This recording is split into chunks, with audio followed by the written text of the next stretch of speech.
Cops are usually dealing with people and criminals they've never seen before. But what happens when instead it's their own friends that they have to arrest? Ain't nobody jumped out, Buck. Yes, they did! Kevin, did they not? Stay out of this, Kevin! Here are 3 examples of this happening, starting with the case of Buck Preston. Buck, What? You know you ain't got- Damn, Michael. you know you ain't got a driver's license. Don't do this, please. I got to. Man, goddamn, Michael. Please. I got to. No, listen to me. No. Please, just listen Sheriff to me. sent me. The sheriff. Sheriff, captain, I mean, they've seen you driving, we gotta get you. One of the cons to small town living is that everybody knows each other, including the cops. The town sheriff claims to have seen Buck driving his Chevy pickup, but nearly every cop in town knows he doesn't have his license. So what else is there for Buck to do to try and explain his way out of it? I'm telling you, I'm just trying to tell you something. Listen, if you listen to me. The person that was driving this truck just jumped out of the fucking on goddamn Lake Morality, and goddamn, I had no other way to get it here, buddy. I swear to God, I'm not going to drive it no more. I promise you. No, I got to. God damn, Michael, please. 31 to 28. You 51 this way? That's crazy, bro. I just passed it. You just passed him? Yeah, on he didn't 67. turn around? No, he didn't. I swear to God, he didn't. Michael, I just swear to God, if you listen to me, bro, I swear to God. I'm about to right now, sir. If he's stating someone jumped out behind the wheel. Yeah, and I'm trying to get my truck home. That's it. Buck.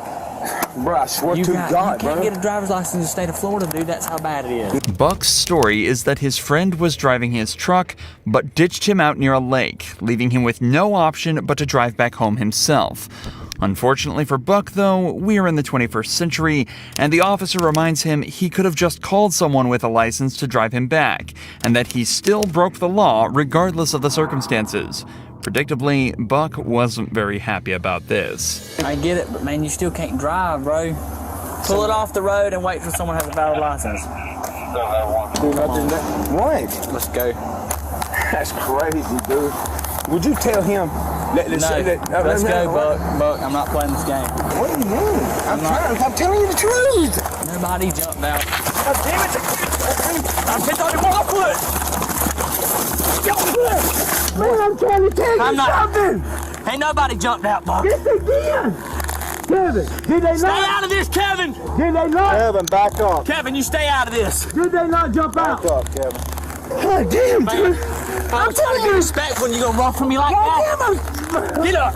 Despite the chase not lasting very long at all this did was add an extra charge to Buck's already fairly long list.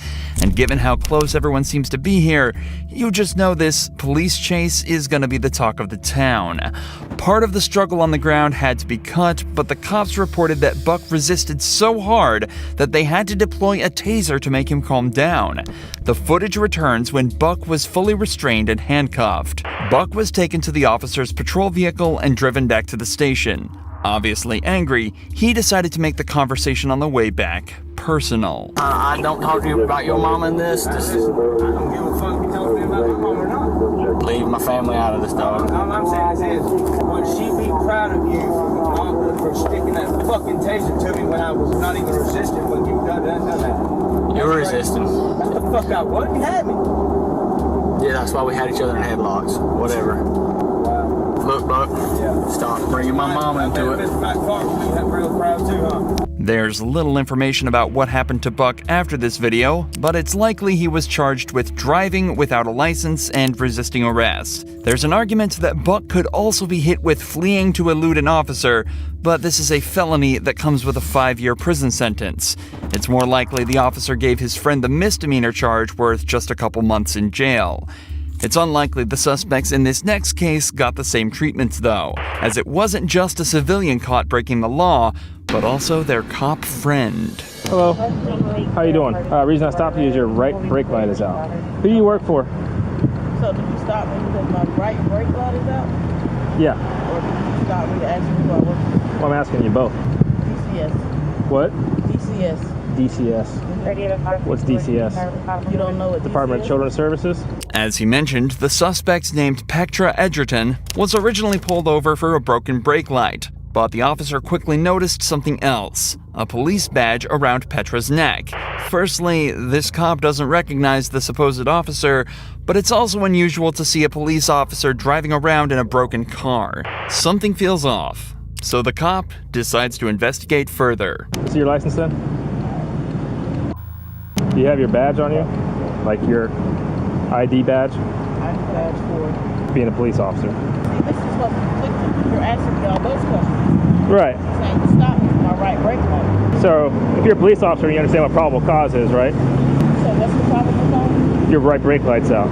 My right brake light wasn't out when you followed me out of the gas station. Yeah, it is. It's out right now. The car wasn't even on when you followed me out of the Doesn't gas matter. You're driving with a brake light out on the streets, so it's an equipment Okay, you violation. followed me out of the gas station.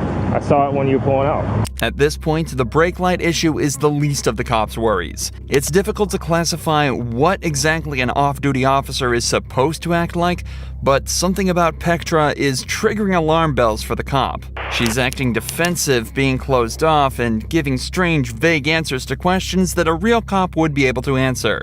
So it's time to quit the games and figure out exactly what's going on here. Look, long story short, I just want to know who you work for. And that's the issue. Why do you want to know who I work for? Because I've never seen you around here before. You're not a police officer that works here. You don't know who I am. That's You right. said you never seen me.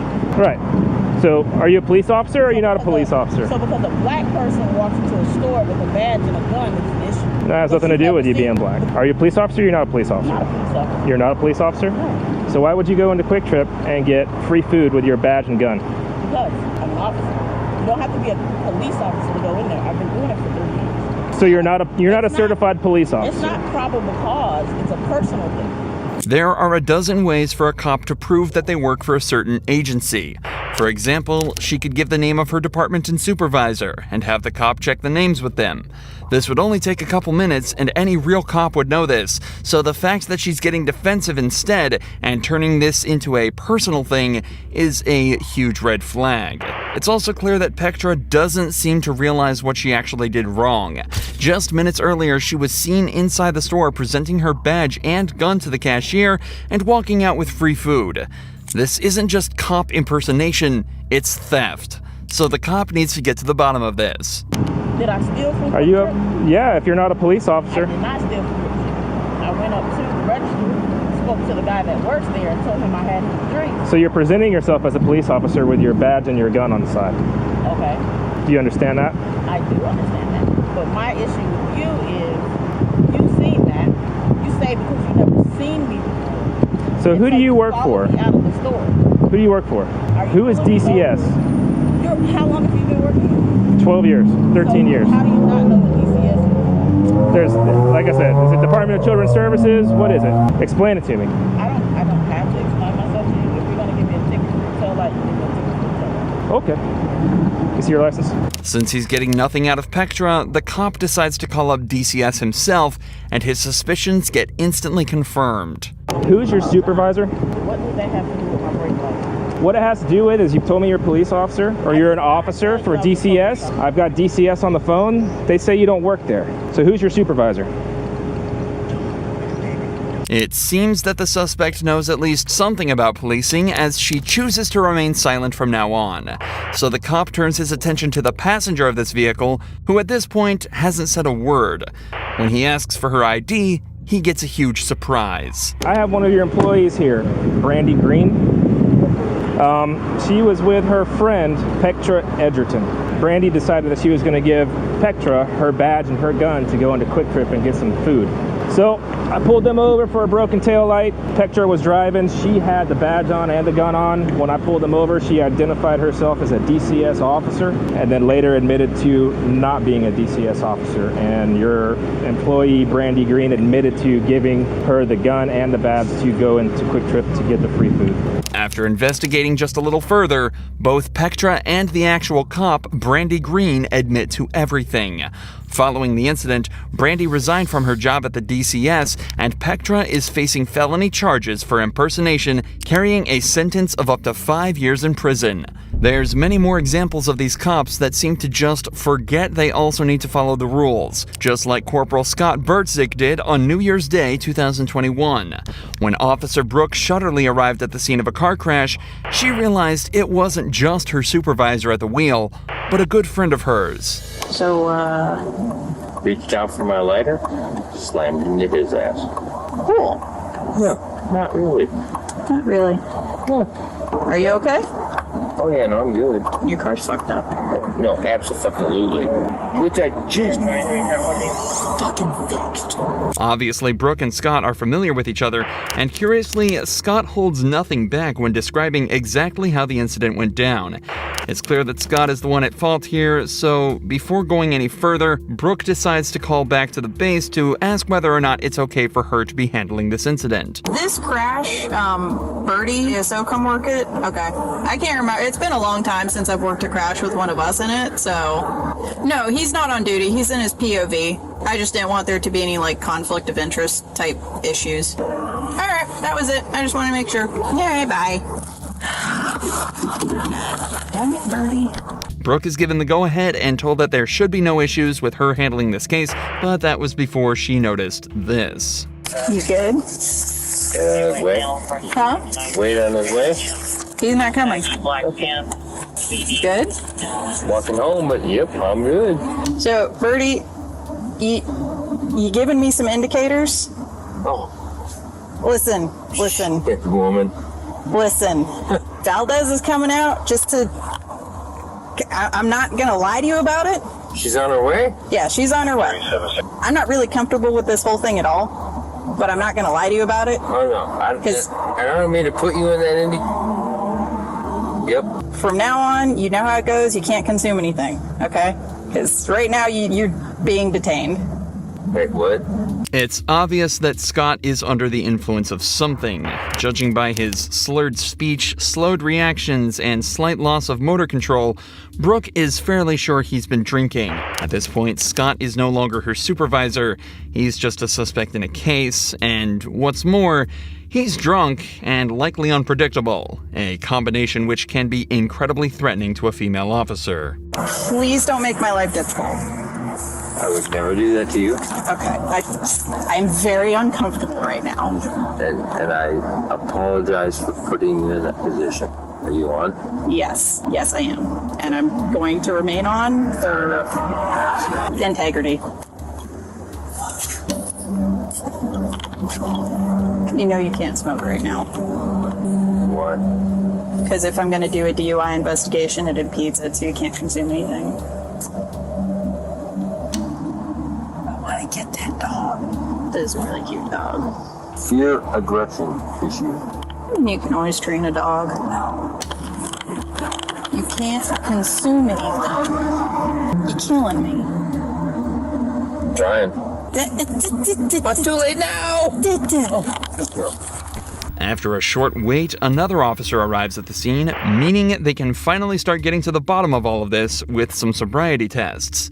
These lasted over 10 minutes, but it's not hard to tell how they went by just looking at a few seconds of them. You may begin the test. 1, 2, 3.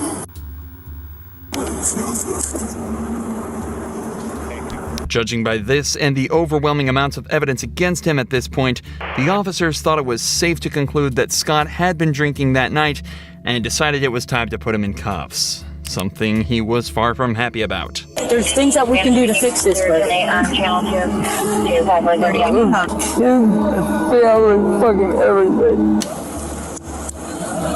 It's got the hinge locks. okay. Good to go? Despite Scott being one of the most polite and respectful suspects ever on this channel, he was actually hit with a better sentence than the majority of criminal cops. After blowing a .156 back at the station, he was charged with driving under the influence and damaging property.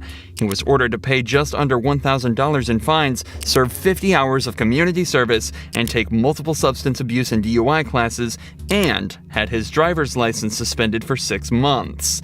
He was also sued by the driver of the vehicle he hit, and a cash settlement was reached. And on top of all of that, he also was suspended without pay for a week and given a last chance agreement, meaning one more slip up and he was out for good.